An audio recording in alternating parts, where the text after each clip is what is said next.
My name is Kevin Murphy. I'm the MLA for Eastern Shore and the Speaker of the House of Assembly. We're so pleased to see such enthusiasm here today by the quantity of people that are here with us, and certainly the quality of people that are here with us speaks volumes to us as the legislators here that we're doing the right thing. And I'm so pleased to see so many familiar faces in the room that have played such an important role in what this process means. A year ago, as we all know, Minister Bernard announced that she would start this process by appointing a ministerial panel on accessibility legislation for Nova Scotia. In November, we gathered the committee together to hear the details of the process. And over the course of the very, very long winter that we all just endured, the committee has been working extremely hard to bring those reports and recommendations together to present back to Minister Bernard. I'm happy to say that we're here once again, just under a year later, to release the advisory panel's report to Minister Bernard and to hear her response. It's a very, very important step for our province towards bringing accessibility legislation in for all Nova Scotians. And I'm pleased today to introduce our guest speakers. To my immediate left, we have Joe Rutherham, who's the co-chair of the advisory panel. And Joe, in his regular life, is the executive director of the Disability Supports Program for the Department of Community Services. On the far left, on the other side of Minister Bernard, well, Minister Bernard, of course, the Honourable Joanne Bernard, the Minister of Community Services, and the Minister responsible for the Disabled Persons Commission. On Minister Bernard's left is Anne McCrae, and Anne is the co-chair also of the Ministerial Advisory Panel, and she is the Executive Director of the Disabled Persons Commission. And on the far left, on the other side of Anne, we're very pleased to have Marcy Sweary Stanley, and she's a panel member who is from Cape Breton and is a longtime advocate for persons with disabilities in Nova Scotia. So each of them will have an opportunity to speak and bring remarks, and to start things off, I'll turn the floor over to Joe. Thank you, Speaker Murphy. I feel quite fortunate to have been and continue to be part of something so significant for this province. In coming to community services just over 1 year ago, I fell into the wonderful plan to make Nova Scotia accessible for all. Timing is everything. We embarked on a process where 22 Nova Scotians were asked by Minister Bernard to come back to her with recommendations on what should be contained in the new accessibility legislation for our province. This was a tremendous challenge and obviously a great opportunity. Not only were we asked to do this, we were also asked to have it completed by Friday, February the 13th, 2015. We, including all of the Nova Scotians who participated, succeeded in that effort. Through October to mid-December of last year, the Ministers' Panel hosted 9 public sessions, from Yarmouth to Sydney and 7 points in between. More than 250 people came out and many presentations were made. What was really great about the sessions was it wasn't always about just hearing what Nova Scotians had to say about the new legislation, which is incredibly important. In 2 or 3 of the sessions, the numbers were small enough that allow for more in-depth discussion. This process worked so well because of the effort that was made leading up to the public sessions. The group of 22 panel members and the more than 20 additional participants who sat on the panel subcommittees met for more than a total of 50 hours discussing the issues and framing the discussion paper that Nova Scotians used to understand what we were doing and how to respond. This all led to the panel presenting its report to the Minister on February 13th of this year. This is the report that's being released today. A second piece I wanted to mention is one of the legislative principles recommended to be included in the new legislation. It's the principle of progressive realization. This is the principle found in UN conventions. As I understand it, it's simply the commitment to continue to make progress even when resources are scarce. It's about moving forward and having the ability to speed things up when we can and slow things down when necessary. Progressive realization also has the ability to alleviate concerns of governments and of private business. This is evident during the first consultation session held in Dartmouth, One of the private business owners who attended stood and indicated his concern over the burden of having to eventually meet accessibility standards. One of our panel members rose and addressed the concern by clearly stating that the disability community did not expect or intend any undue financial hardship or burden on government or business. The expectation was that we would work together to make Nova Scotia accessible. And as one of the other panel members had so well put many times, this is all about access and fairness. This new legislation will mean that over time, public and private entities will comply to standards. That's how we'll make Nova Scotia accessible and a fair place for all citizens. I would be a bit remiss if I didn't take a moment to thank the DCS team that supported the panel and worked very hard to make today happen. I'd like to acknowledge the efforts of Carrie Daigle, Shannon Kelly, Sandra McFadgen, Craig McKinnon, Jackie Purcell, Amanda Pelham, and of course Anne McRae, the co-chair of the Ministers' panel. All of these individuals went far beyond their daily duties to support the panel, and for that I thank them.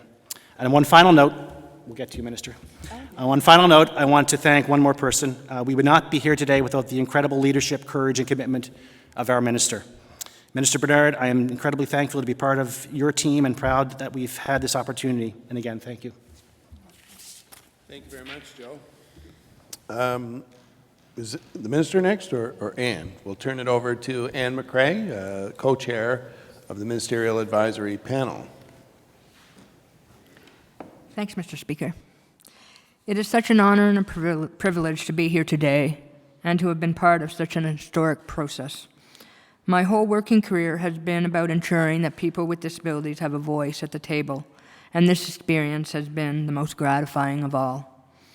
At the outset, there was a firm commitment by the team to ensure that people with disabilities were involved in the process. We had people with disabilities on the Secretariat, on the panel, and on each subcommittee. Each of the consultations was made fully accessible, and all materials produced have been put in various formats to ensure the full participation of people with disabilities. Essentially, we lived up to the standards set out in the UN Convention on the Rights of Persons with Disabilities. The CRPD was the first treaty that allowed consumers to be a part of the drafting process. As a result, nothing about us without us became the mantra of those involved with the drafting of the convention. And as a result, people with disabilities all over the world are now insisting that they be involved in the development of policies, programs, and services that affect them. I am pleased to say that this press conference has been made fully accessible. Live streaming of this event is also being provided in American Sign Language and captioning. The report is also available in Braille, large print, and can be downloaded from the website in a PDF format that is accessible to screen readers. The document has also been put into American Sign Language, and this video can be found on the website as well. In addition, the report can be found in plain language and in French, also available on the website. In closing, I would also like to echo Joe's words. It was such a pleasure to work with the Secretariat that just pitched in to do whatever had to be done. Also, it has been a real treat to co-chair this process with Joe. And last but certainly not least, as Joe said, it has been truly a pleasure to be working on such an endeavor for someone like Minister Bernard, who is so truly dedicated to seeing this legislation become a reality. Thank you. Thank you very much, Anne. Over to the Minister Bernard. I'm well prepared here, but the speaking order is not clear here. But anyway, Minister Bernard, please. I know that Kevin and I, the speaker, have pet names for each other, and it's Pussycat, and I could see it going in his mind. Don't call her Pussycat. Don't call her Pussycat. Thank you, Mr. Speaker. Good morning, and thank you for being here. Today, we are one step closer to a barrier-free Nova Scotia. It is with great pleasure that I share with you all today a panel report on accessibility legislation for Nova Scotia. This report represents the dedication and hard work of a panel of 22 people from community and government organizations, not to mention the volunteer subcommittees who worked with them. The volunteers on the panel and the subcommittees poured their heart and soul into this report to ensure that their recommendations would benefit all Nova Scotians, especially those in direct need of stronger accessibility in our province. The general public also had the opportunity to provide their feedback for the report through 11 consultation sessions that were held across the province last year. This report will help steer government in the right direction by providing recommendations on what our legislation should contain to make Nova Scotia accessible to all. Because accessibility is the right of all Nova Scotians. I have read through this report and I can tell you that I'm very pleased with it. It outlines 7 key areas in which Nova Scotia's new accessibility legislation will apply. They are information and communication, employment, education and health, the design of public buildings and public spaces, public education and awareness, client services, transportation, and housing. In other words, things that the majority of Nova Scotians take for granted every day. I can assure you this report will not sit on a shelf. My next priority is to create a team who will be responsible for guiding the legislative process. Among the team key priorities, including identifying a detailed timeline for the legislative process. They will also outline key milestones and checkpoints to make sure that this vital work continues to progress. Education and creating awareness about accessibility legislation will also be top of mind, and for this team to ensure that Nova Scotians, businesses, and organizations across the province understand the new legislation and how it affects them. In fact, the education and awareness piece of this initiative actually begins today. We need all Nova Scotians to understand what accessibility means to our province. We are in this together, and we need to break down the barriers and promote inclusion and acceptance together. We need to work together to show all Nova Scotians just what is possible for Nova Scotians with disabilities. I believe that government should lead by example. We will work with our provincial partners and municipal leaders to bring the new legislation to life. These are exciting times. We're moving forward as a province to a place where everyone can thrive. The work of this new task team will take about a year to complete, and after that, I look forward to introducing the new accessibility legislation in the fall of 2016. And you can be certain that we'll be using the thoughts, ideas, and suggestions of Nova Scotians to draft the new law.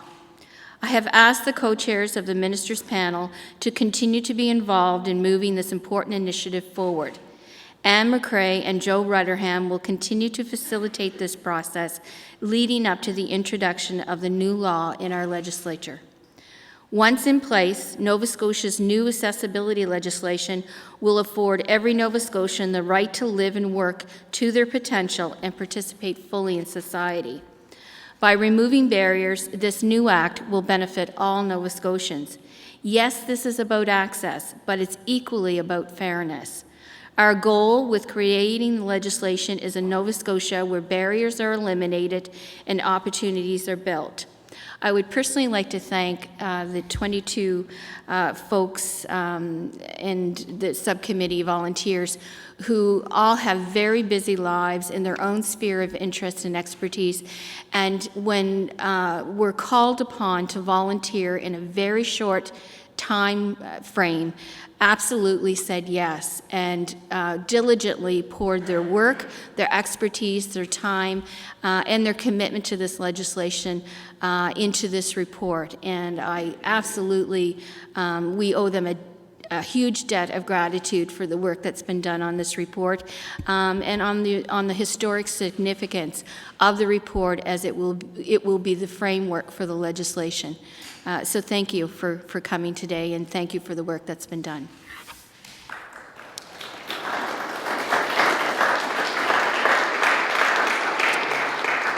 Thank you very much, Minister Bernard. And with our closing remarks, I'd like to turn it over to Marcy. Thank you very much, Steve. Well, I was asked to speak about the significance as an advocate of this event, and certainly This has been a lifelong passion of mine, advocating of and for persons with disabilities. And today is historic, of course, for our province. In particular, I'd like to thank Minister Bernard for her ongoing support and for taking leadership on accessibility legislation. Minister, you certainly are a results-oriented person. Being involved on the Minister's panel on accessibility legislation is a highlight of more than 36 years of advocacy work. And I can remember way back at the early beginning of those 36 years where there were no ramps, there was no accessible transportation, and I remembered saying to myself, if there was possible for me to make a difference for persons with disabilities in the coming years, that I would do all I could, and I have. We had a very diverse working groups. I was also part of the Transportation and Services Working Group, and that's also a love of mine, is accessible transportation. From all of our efforts together, we have produced a report and recommendations that the minister finds useful and that is satisfying, and that's pleased to hear that. I believe this is a positive step that will make a difference in the lives of me and other people with disabilities and support our independence and more importantly, our inclusion. I'm pleased that Joe Rotherham and Anne McRae will continue on with the task force because their contributions are needed and appreciated. And really impressed with the communication and the coordination that took place from them at being co-chairs. But we can continue to work together to achieve our purpose. And this is an effort that needs to involve all Nova Scotians. And on a final note, I am very, very pleased that this is being live streamed across the province, and in particular in my home in Cape Breton. My friends there can also view this. I'm very happy to join with all of the other supporters and advocates here today in being part of this historic moment. And I also want to, the last thing I want to say is to thank Amanda Pelham. She's the communications advisor and coordinated this whole thing, because I did what she did for 26 years when I worked for a federal Crown Corporation. Finished.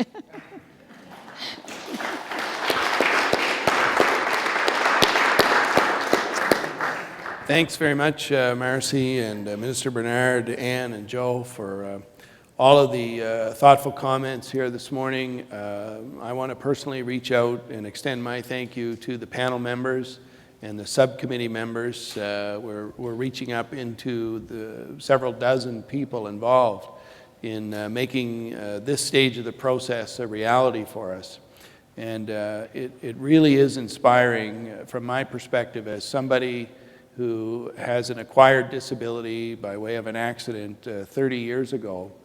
And I've had occasion to travel across this province, across our country, and across North America, in fact, as an advocate. And I see so many people out there that I've encountered over those 30 years who have been doing just exactly that themselves in their own way, with their own organizations, with their own particular demographic. And this really is a group effort. So for that, you're all to be applauded, and you can all take some ownership in the process so far, in that we're finally getting there. I do want to also applaud Minister Bernard and our Premier as well for providing the leadership and the commitment to move this process forward in essentially recognizing that we're not doing something for people with disabilities specifically here. We're doing something for all Nova Scotians. You've all heard me say that I'm one of those statistics. I'm one of the close to 20% of Nova Scotians that have a physical disability. And it's interesting to note that where I go, so does my family. I have 2 children and my wife, and where I travel and where I spend my money, so do they. And where I'm unable to go and where I'm unable to access to spend my money, neither do they. So it really doesn't take much thought to begin to connect the dots to see how this kind of legislation, which will enable all Nova Scotians to be able to fully participate in all aspects of life. So it really speaks to the importance of what we're doing here. And again, I applaud everybody for being involved in this and being supportive. So that concludes our formal part of the morning. We'll have an opportunity to ask some questions of the panel of the media here for about 5 minutes or so. And once we're finished with that, certainly the media is invited to speak to individual panel members off to the side, or I'm sure, in fact, anybody in the room here tonight who's well-versed in what it is that we're doing here. And I'll invite everybody to stay around after we formally conclude. There's some snacks at the back that have been graciously provided by the Easter Seals through New Leaf Enterprises. So I encourage you all to sample their fine wares. And again, thanks so much for attending what we feel is a pretty significant day for all Nova Scotians here today. So with that, I'll invite some questions from the media.